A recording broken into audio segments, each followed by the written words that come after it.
CookingWithAlia, and today I'm going to show you how to make delicious chocolate homemade candies for Halloween. They have the wow factor, especially when your friends and family are going to bite into them and find this delicious pumpkin spiced up ganache in the center. No skills required to make this recipe, I promise. It's all treats with no tricks, and if you don't believe me, just watch the video. So let's start!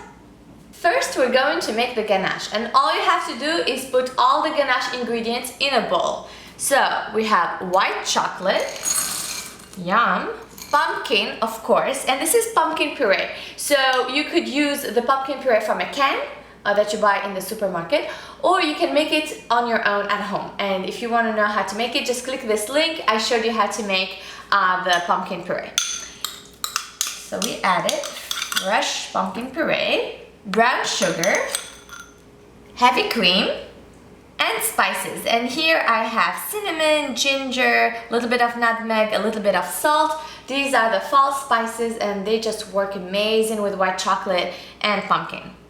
And I have a half a teaspoon of lemon juice. You don't have to write the ingredients as I'm doing them here. You can find them in the About section underneath the video with a link to the written recipe. Now all we have to do is put this bowl over boiling water and melt the chocolate. Boil water in a saucepan, then place the bowl with all the ingredients on top, and we're just going to melt them. When the chocolate starts melting, mix all the ingredients like this. Our ganache is ready. All the chocolate has melted and all the ingredients are mixed, and it smells divine. Wasn't that easy? So now all we have to do is place the ganache in a plate. I'm just using my baking pan because it's flat, and we're going to put it in the fridge.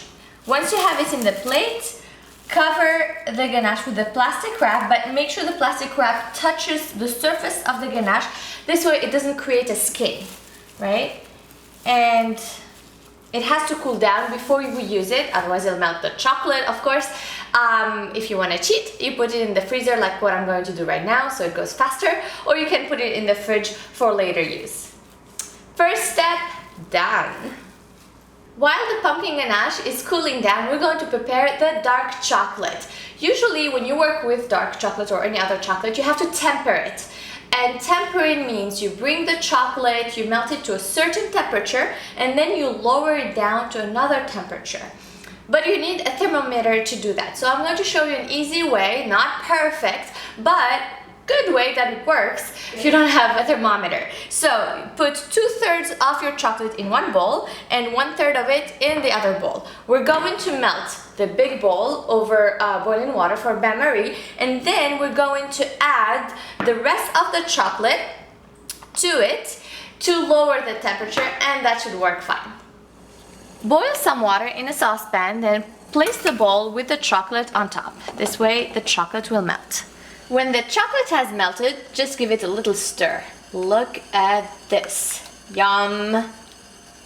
So this is the trick I showed you. First you melt the 2/3 of your chocolate, then here I chopped it so it melts faster. You add the rest of the chocolate.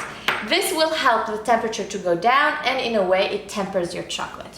So just mix it in, and all this yumminess is going to melt. The fun part is about to start. We're going to mold the chocolate. So first we have the first chocolate layer before we put the ganache on top. Here you have a couple of options. You can use chocolate molds. Look at these cute ones with little bears. Or you can use the Halloween molds. I didn't have one, it's fine. Or if you don't have them, you can use paper cups, and I'm going to show you how to do that, so don't worry if you don't have the molds. So, how are we going to do with the molds? First, we're going to fill them with chocolate.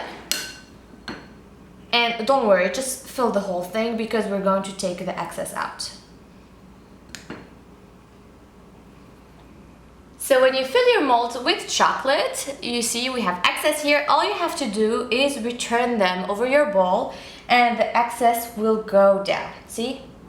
This way you know they're well covered and you don't have little holes or anything like that. And that's it, they're good. If you want a clean mold, just go through it like this. That's fine. I mean, you're working with chocolate. It's going to be messy. You lick your fingers, you'll have chocolate over your face, that's fine. And so we're going to put the mold in the fridge to cool down before we fill it with the ganache. If you don't have the molds, you can use the paper cups, and all you have to do is fill half of the paper cups, like this. Then we're going to put in them the ganache and fill them with chocolate again. The chocolate has set and the ganache is cold. So remove the plastic from the ganache, like this. And then I'm using a piping bag, like a regular plastic piping bag, and I'm going to put it in a long cup. This way, return it, and this way it's easy for me to fill it. I'll just put the ganache inside the cup like this.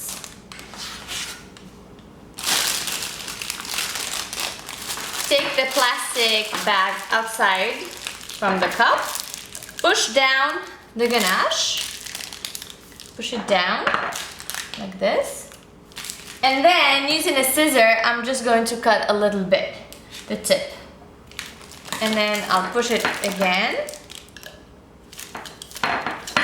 roll my bag like this.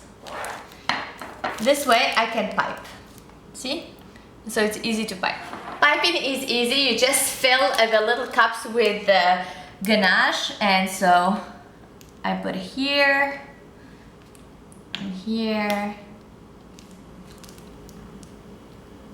You can place back the ganache bag in the cup so it's easier, and now we're just going to cover the ganache with the melted chocolate like this.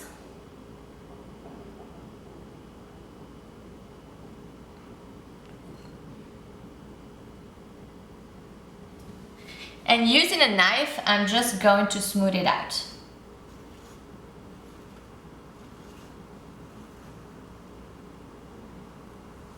And that's it. Back to the fridge for the chocolate to set, and we're going to serve them. For the paper cups, it's the same thing. You fill them with ganache, like this, but not to the top because we're going to cover them with chocolate too. So, just put them like this, and then cover them with a little bit of dark chocolate. And voila! Now we put them in the fridge too. And that's it. Now we're going to unmold the chocolates after they cool down. So see, the chocolate is set, and just gently unmold each one. Look, perfect! Another perfect one. You can just take the extras in the edges if you need to. Now my favorite part, tasting the outcome. So here's the chocolates. I mean, I got so many more, but I just put them in a little plate. You could see the different shapes. Here, like a little trick with the little bear ones. The chocolate surrounding it, I kept it. It looks like a little bear coming from a country, which I think really cute. And here I cut one chocolate in half so you can see the ganache inside. Look at this, it's very creamy. It stays creamy. So I'm going to taste this beauty for you. It's good. It's really good. You can feel the chocolate and of course the ganache just melts in your mouth with the pumpkin and the spices, and it feels like fall and Halloween and the whole holiday season in your mouth. Oh my god. I need to eat the other half. You see it? You see it now? You see it now? We don't see it anymore. It's delicious. Make sure to use real good chocolate, 60% cocoa, because it will make a huge difference. And that's it. I hope you enjoyed it, and I see you next time. Bye, bon appétit.